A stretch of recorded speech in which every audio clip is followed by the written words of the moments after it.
Hello বন্ধুরা, কেমন আছো সবাই? আশা করছি সবাই খুব খুব ভালো আছো। আমিও খুব ভালো আছি। এখন আমি আছি বোনের বাড়িতে, আর বোনের বাড়িতে এখন দুপুরবেলা আমি খেতে বসেছি। তার জন্য সবাইকে বলছি শুভ দুপুর বন্ধুরা। তো কি কি রান্নাবান্না হয়েছে সেটা তোমাদের সঙ্গে আজকে শেয়ার করবো। সব কিছু আমার ফেভারিট রান্নাবান্না। চলো একবার তোমাদেরকে দেখাই। এই যে আমার ছেলে, বোনের ছেলে খেতে বসেছে, আর আমার বোনের বাড়িতে এসেছে মা। আজকে মা চলে যাবে, তাই মায়ের সঙ্গে একটু দেখা করতে এলাম। এই যে দুপুরবেলা কি কি মেনু আছে সেটাই দেখে নাও। এটা হচ্ছে লোটে মাছ, আমার সব থেকে ফেভারিট লোটে মাছের পাতুরি। এটা আমার মা বানিয়েছে, আর সঙ্গে একটু লেবু, যেটা না হলে আমার চলেই না।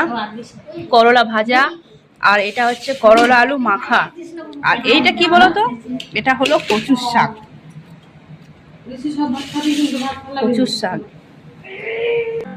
আমি প্রথমে খাবো করলা আলু ভাজা দিয়ে। মানে সব তরকারিগুলো ভাতের মধ্যেই নিয়ে নিয়েছি। হ্যাঁ, সব তরকারিগুলো ভাতের মধ্যে নিয়ে নিয়েছি। হ্যাঁ,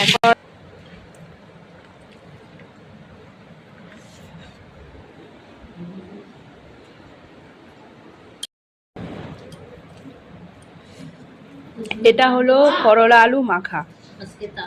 তিতো আমার খুব ভালো লাগে খেতে, সেটা নিম বেগুন হোক বা করলা হোক। আর সব থেকে ভালো তিতে হলো মাছের তেল দিয়ে। মাছের তেলটা তিতো হলো সেটা কিন্তু খেতে খুবই টেস্টি হয়। তো বোনের বাড়িতে এসেছিলাম বোনকে একটু দেখার জন্য, কারণ বোন একটু অসুস্থ ছিল। এসে দেখছি ও একদম মোটামুটি ভালোই সুস্থ হয়ে গেছে। তাই ওর হাতের কচুর শাক আমি খেতে ছাড়লাম না। আর লোটে মাছটা রান্না করেছে আমার মা। আমি শুধু বসে বসে খাবো ব্যাস।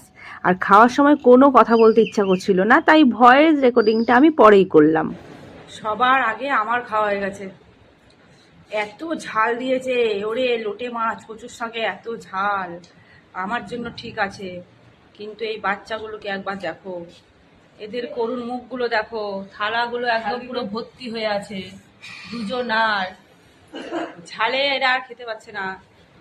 আর আমার থালাটা একদম চকচক করছে, আমার মায়ের থালাটা চকচক করছে। আজকে দুপুরবেলা আমাদের খাওয়া দাওয়া শেষ।